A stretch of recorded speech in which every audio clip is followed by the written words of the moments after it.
What's going on, horror fans? Today we are ranking the 13 Halloween feature films from the very beginning, 1978 Halloween, all the way up to Halloween Ends. We're going to rank them. I am including Halloween 3. I know it doesn't have Michael Myers in it, but it is a Halloween movie. It does count. And I think if you give it a fair shake, you'd actually probably enjoy it. So anyway, not too many spoilers for future in my list, but let's go ahead and get started with number 13. Probably to the surprise of nobody, is going to be Halloween Resurrection.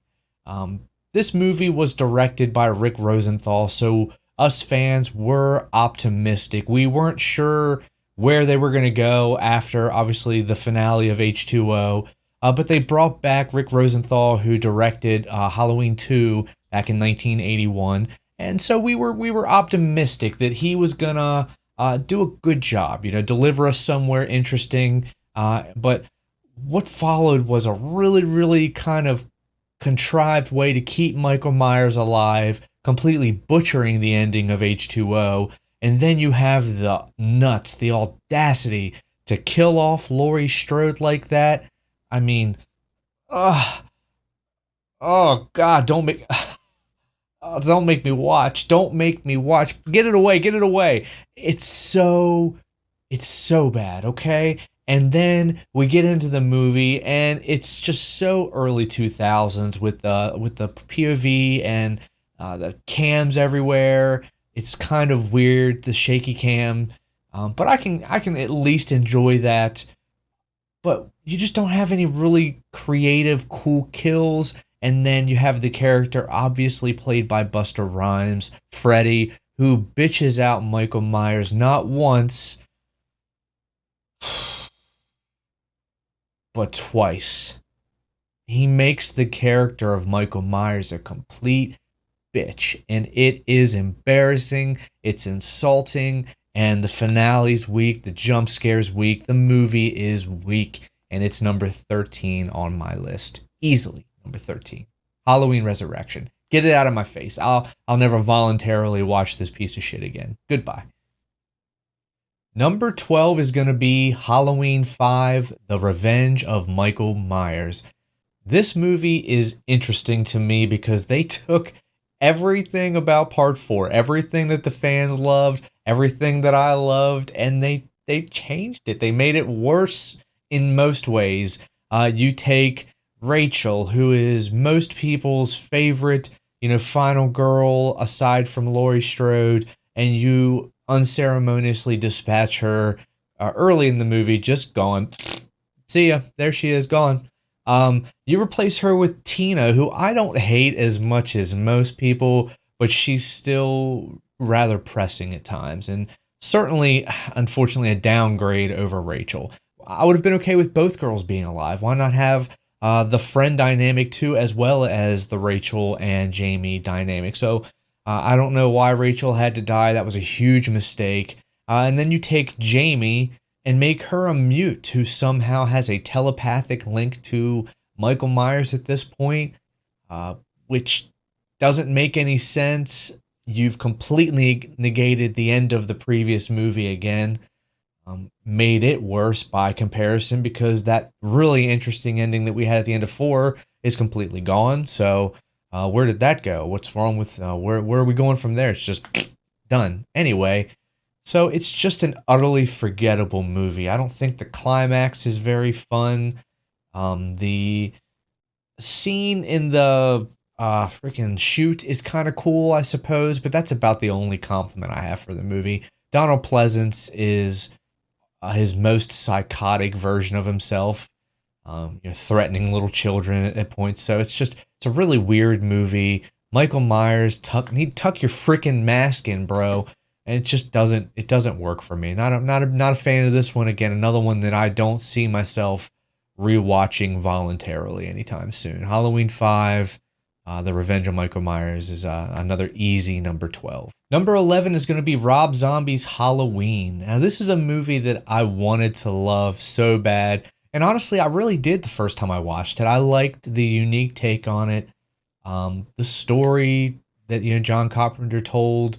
Rob Zombie updated it, brutalized it, and that part I like. The latter third of the movie, the retelling of the original story, I really like. It's really the opening I have the biggest problem with. I don't care where Michael Myers comes from. The thing that makes him so scary is that he just snaps for no reason.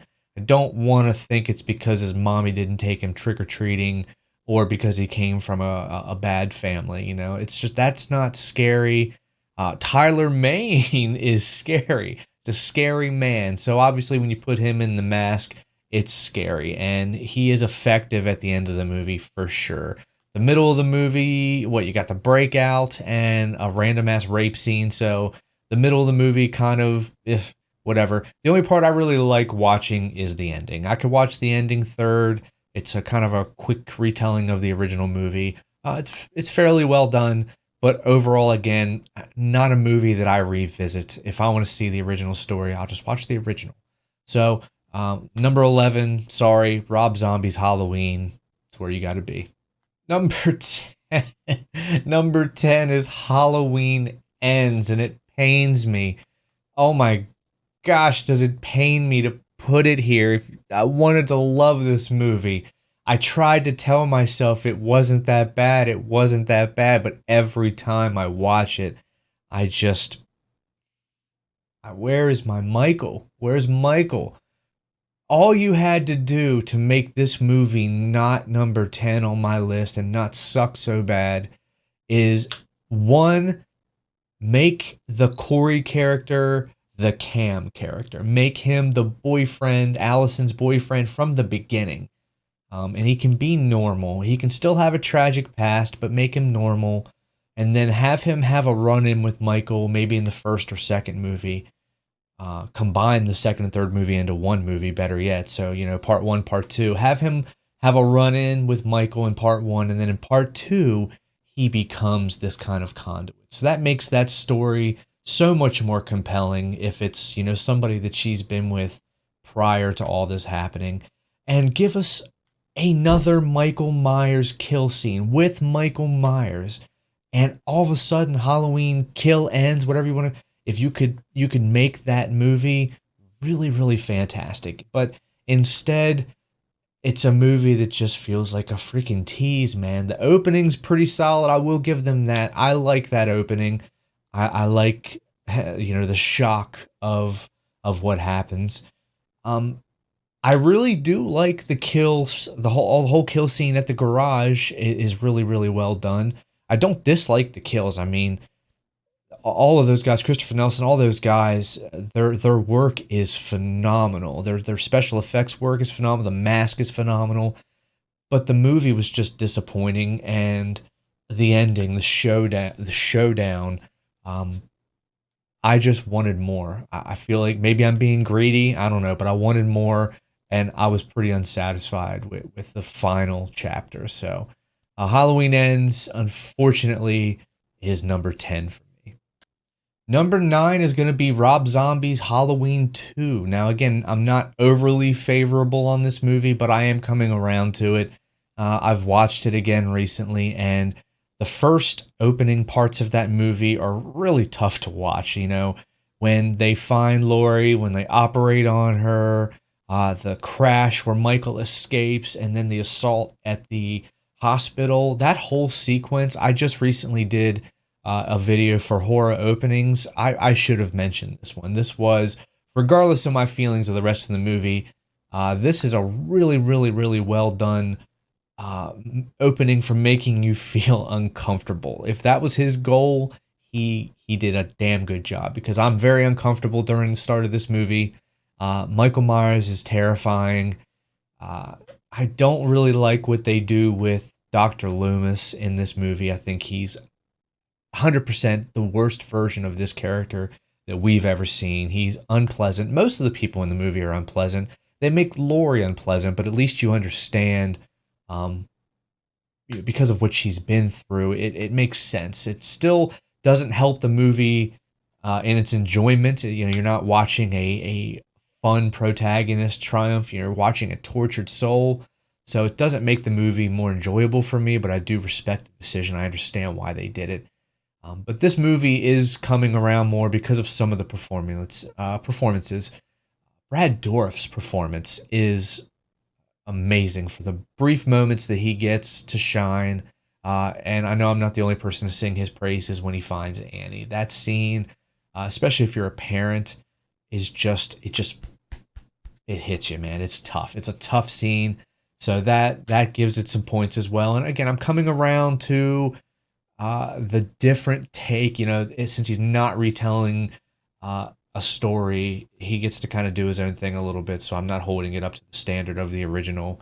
Um, so again, still not super high on my list, but this used to be one that would probably be at the bottom, if not, right there with Resurrection. Now it's one that I may throw on from time to time just because of some of the performances. Again, the opening is it'll make you feel something, if even unpleasant. It'll make you feel something. So it deserves the spot number 9 on my list. Rob Zombie, Halloween 2.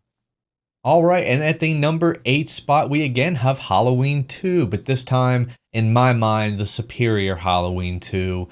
Completely different than Rob Zombie's. This is a slow burn. Not a lot, I will admit, not a lot happens in this movie, but when it does, I think it's effective. I think the scenes where Michael does kill are well done. The hot tub scene in particular is a nice set piece.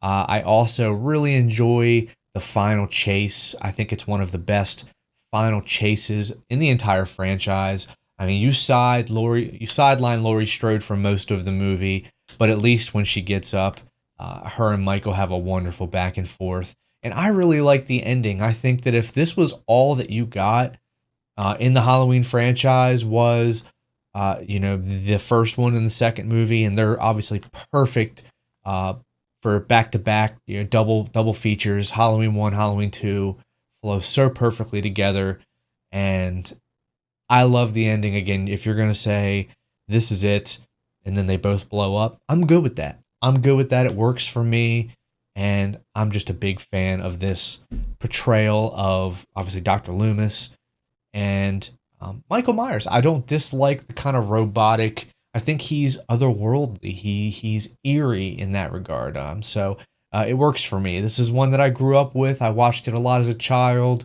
There's a couple musical cues that still give me like chills every time I hear them because I know what's happening.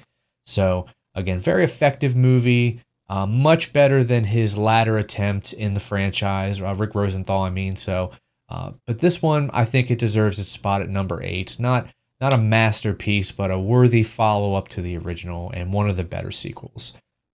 Number 7 is going to be Halloween Ends. Now, this is the second of the David Gordon Green, the new trilogy movies to be featured on my list. And it's unfortunate because I wanted to love these movies. And there wasn't a long, long time ago where I would have had this movie in particular, Halloween Kills, way higher up on my list than number 7. But it's unfortunately falling for me. Every time I watch it, I see a little bit more that I don't like. The whole Evil Dies Tonight is so grating. Everything at the hospital is just skip-worthy. The whole thing with the mental patient breaking out. Fast forward through it almost every time I rewatch it. There are a couple excellent moments in this movie. Obviously, when he breaks out of the house with the firefighters. I wish they wouldn't have shown that in the trailer, but they did. Still awesome. The showdown at the end was promising. I'll give it like a 7 or a 6 for execution. I like that they had him trapped. I don't know why they chose to shoot it like that, but they did, and it was okay. But at the end of the day, especially now that we know how the story ends, it's just, this movie's just nothing but kind of a muddling middle chapter that should have been combined with the next movie to make a more satisfying film. But I still enjoy putting this movie in because it lives up to its name. You get some of the best kills of the entire franchise. There are a couple really, really awesome, funny moments. I like Big John and Little John. I think both of those characters are very endearing, and I definitely didn't like seeing them be dispatched. But overall, again, the movie's fun enough, but It's not, it used to be closer to the top of my list. Now it's right pretty much smack in the middle. And who knows where it'll be in the next couple of years. Right now, Halloween Kills, number 7. Number 6 is going to be Halloween 3 Season of the Witch. Now, admittedly, I was way late on this movie. I didn't watch it as a kid.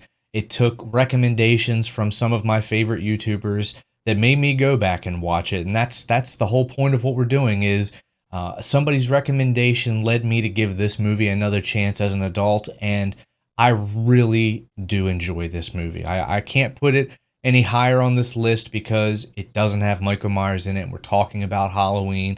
But had they stayed the course and done these types of movies, I think they really could have had some interesting stories. But what we end up with is Tom Atkins kicking ass, looking sexy, and trying to stop this evil corporation from using these masks to kill a bunch of children. It has a super catchy song that gets stuck in your head. It bores into your head, so I won't play it. But it's a really fun movie. And if you haven't seen it, remove your expectations, remove any preconceived notions you have. You have to try to go into it blindly, and you'll actually probably have a pretty good time. I've heard people say this should have just been called Season of the Witch. Wholeheartedly agree. I think if you just called it Season of the Witch, it would have been, a very, very well-received movie. Probably a cult classic like Trick or Treat. Maybe not a mainstay, but something that's way more appreciated than it is instead of instantly dismissed. So I'm going to give a little bit of love to it. Halloween 3 is number 6 on my list. All right, y'all, we're in the top 5 now. We're getting into some of my favorites. Yep. So number 5, Halloween 6. I know this movie has a ton of issues. They were kind of painted into a corner with Halloween 5 and some of the decisions that they made. So the director and the writer had to answer questions that really had no answers because the directors of the previous movie, the writers, they had no idea what they were doing. They just wanted to put butts in seats for their movie. So I think that they did an admirable job. There is not one really good cut of the movie, but I think between the two, the director's cut and the producer's cut, whatever you want to call them, I think that there's a decent, and I use that word loosely, decent movie. But for me, as a fan, I still love throwing this movie on. I think it has a really creepy vibe. I dig the rock kicks. I love the physical performance of Michael Myers in this movie. I think he's big, he's scary. There's a strobe light sequence in the hospital at the end that's it's one of the best moments in the franchise. It's ferocious. Up until Halloween Kills, this was the most brutal we'd ever seen Michael. So it's just a really, really, really well done movie for Michael. They get Michael so right. The mask, they should have kept it for Halloween H2O. It's just there's a lot that they did right in this movie. And unfortunately, there was also a lot that they did wrong. So it could have been, number 2 or 3, but instead it's going to be number 5.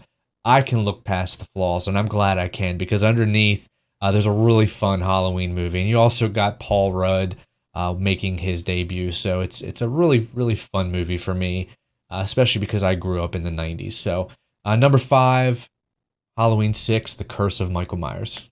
Number 4 is going to be Halloween H2O. I love this movie, and I don't care who knows it. Obviously, I'm putting it out on the internet. Number 4 is H2O because it is the triumphant return of Jamie Lee Curtis. You also have Nancy Stevens coming back as Marion for a really, really great opening. I love the opening to this movie. I think her death scene is really cool. Obviously, it's the only time they use the really good mask. So kick-ass opening. The middle of the movie certainly drags. But once we get to the final kind of confrontation with Michael starting to pick off the kids, Josh Hartnett, Michelle Williams, they do a great job in their roles. And then we build to the final confrontation, and it delivers. I think it delivers on every aspect of what you're looking for. You have the iconic drop-down moment. They have a nice fight, and then they think it might be over, and then obviously she steals him. She's not stupid. and they have the moment where she chops his fucking head off. Come on. That is such a badass ending. Badass, good girl. I don't care. Halloween Resurrection doesn't exist. This is how that timeline ends. And this movie is so good. So good. I love watching it. I don't care that I'm not a huge fan of Chris Durant's performance or most of the masks they use in the movie. I think they nailed the beginning and they nailed the end. And in my mind, this is a great send-off. So, number 4, Halloween H2O. Number 3 is going to be Halloween 2018. Now, this has become one of my favorite sequels. It's easily my favorite of the David Gordon Green trilogy. I am a big fan of James Jude Courtney's portrayal as Michael Myers, as the Shape. I love that we get Laurie Strode coming back once again for a final showdown once again. It doesn't matter. I'm okay. I'm here for it. I was excited for it. And I think this first movie delivers, a nice setup. They told us that there was potentially going to be more movies if this one was successful. So I don't think anybody anticipated a definitive ending here. But what we got was enough that if they left it alone, you could imagine that Michael Myers burned in that basement. So I think most of us knew that they'd find a clever way to get him out if the movie made a bunch of money. And guess what? It made a bunch of money and they found a sort of clever way to get him out, I guess. I don't know. But anyway, I still think this movie works really well for me. The bathroom sequence in particular is very, very well done. The score is beautiful. One of my favorite scores in the entire franchise. Some of the musical cues here are just amazing, especially when they kill the floodlight sequence with Oscar. Love that scene. Love that whole scene. So, again, I'm not a big fan of the Sartain storyline. I could have done without that, but I guess you got to figure out a way to get him busted out and get him with Laurie. And, the crazed doctor forcing a reunion. I can't come up with a better way. So, if that's the one that they chose, again, it doesn't kill the movie for me. So, but I enjoy it. It's a fun watch, fun movie, and it's number 3 on my list. Halloween 2018.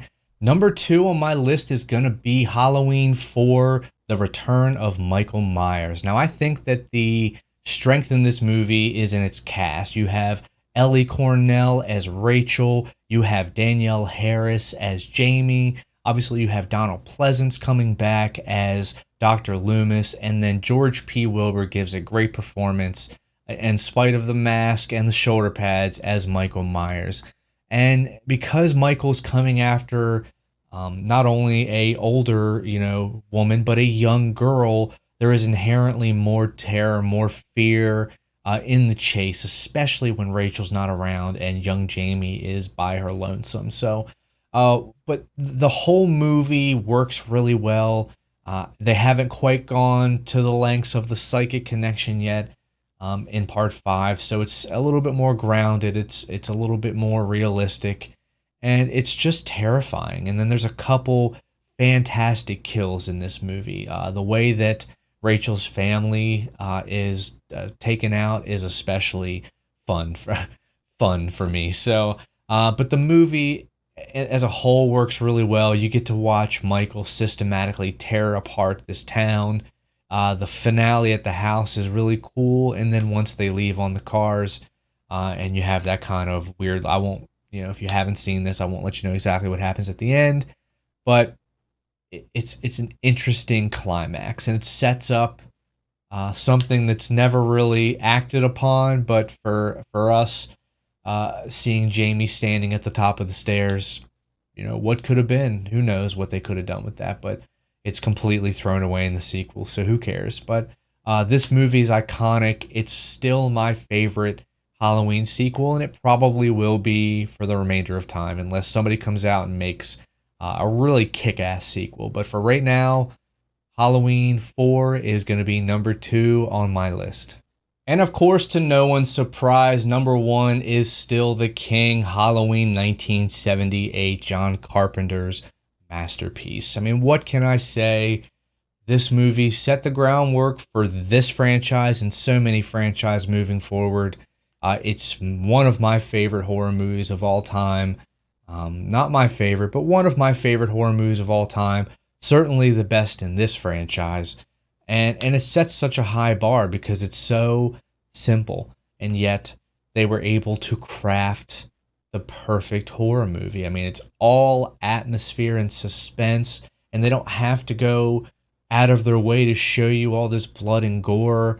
You just have a truly terrifying figure who has stood the test of time, and here he is just doing his thing. The first time, the most effective time.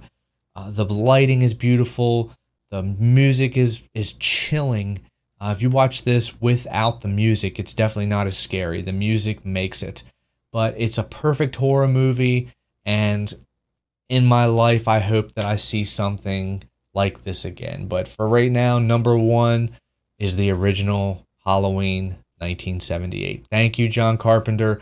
We all love this movie, and we thank you for everything you've done. But guys, this is just my list, so comment down below, let me know your ranking. I know that with a franchise this big and this varied, there are going to be some different opinions. So let me know where you put these movies, where you rank these movies. And again, this is only part one of my horror icon face-off. Next time we got Jason coming up, so we're starting with Michael. We're going to go Jason, we're going to go Freddy, and then we're going to go Leatherface. And then I'm going to do one big video where we don't rank them, the movies, but we're going to rank the characters. So like their body counts, total body counts, and also like what they average per movie. We're going to rank some of their best kills, we'll rank their murder weapons, and we'll just kind of do a general conversation about the franchises as a whole. So it's going to be a fun journey. I'm definitely ready to gear up for spooky season. So thank you all so much for watching. I appreciate it. We'll see you next time.